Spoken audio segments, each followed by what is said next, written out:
Burn the Beret, Monica Lewinsky opens up about her affair with President Clinton, her humiliation in its after. Welcome to Today on a Wednesday morning, back together again. You spent some time with the president yesterday talking about a very serious subject. That's right, the climate change, and they really wanted to get this thing out front and center. But they got their work cut out for them. 1 in 4 Americans are skeptical about climate change.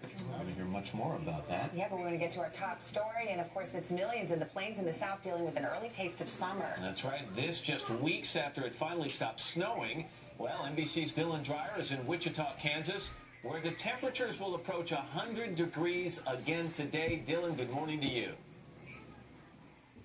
Good morning, Matt. It's amazing how quickly the body forgets the brutal winter we just had, and now we're just jumping into brutal heat. Here in Wichita, Kansas, we have had temperatures on Friday morning at about 35 degrees. Now we're adding about 65 to 70 degrees to that, and we are in the middle of a record-breaking heat wave all across the plains and into the Southwest. Whoa. On Sunday here, it was 102 degrees. That's the first time ever temperatures have been above 100 degrees before June. We also broke records in parts of Oklahoma, like Oklahoma City. Also in Amarillo, Texas, we broke records as temperatures since this weekend have been well up into the 90s. Now, I'm the last one to complain about heat, but there is a reason why this is a huge concern in this part of the country. We're experiencing an extreme drought, and now you factor in temperatures that are so warm and humidity that is so low, and then also add to that a 40 to 45 mile per hour wind gust, and any fire that develops could spread very rapidly. We have already seen that situation just to the south of here in Guthrie, Oklahoma, where a fire starts and it spreads out of control. Now, we are going to see temperatures around 80 degrees or so tomorrow, but it does come with a front that could spell severe storms tonight and tomorrow. Savannah?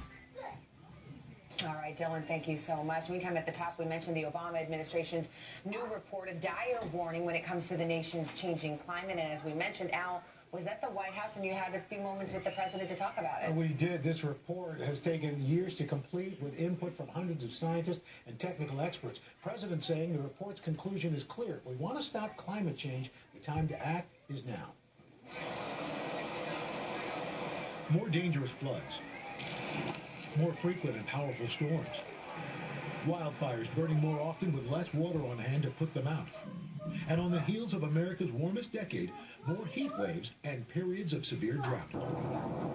All these symptoms set to grow more severe, according to the latest national climate assessment put out by the White House Tuesday. Why has it taken so long to get to this point where you're sounding this urgency? Well, I tell you, we've been sounding this urgency for the last 5 years. If we don't do more, we're going to have bigger problems, more risk of economic impact, and more risk of extreme weather events that can result in people losing their lives or losing their properties or businesses. And we've got to have the public understand this is an issue that is going to impact our kids and our grandkids unless we do something about it.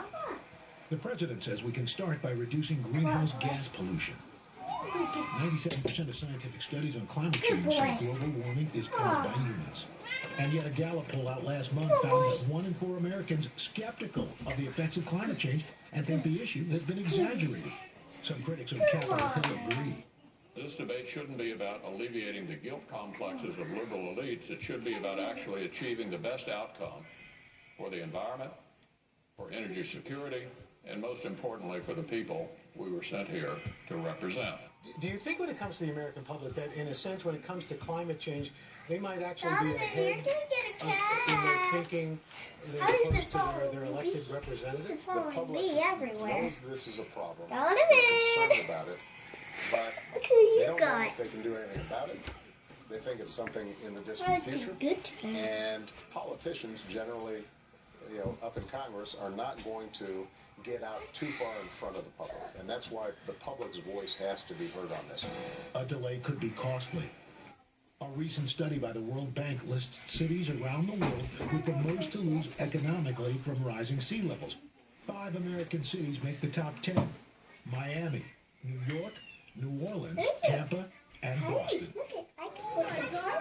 And if images of recent disasters aren't enough to spark change, an artist used environmental data to show what rising waters could do centuries from now to the Jefferson Memorial, the Statue of Liberty, or Miami Beach if the tide of climate change isn't turned. And the interesting thing is that you look at a number of the industrialized nations, their citizens believe in climate change far more in greater numbers than they do here in the United States.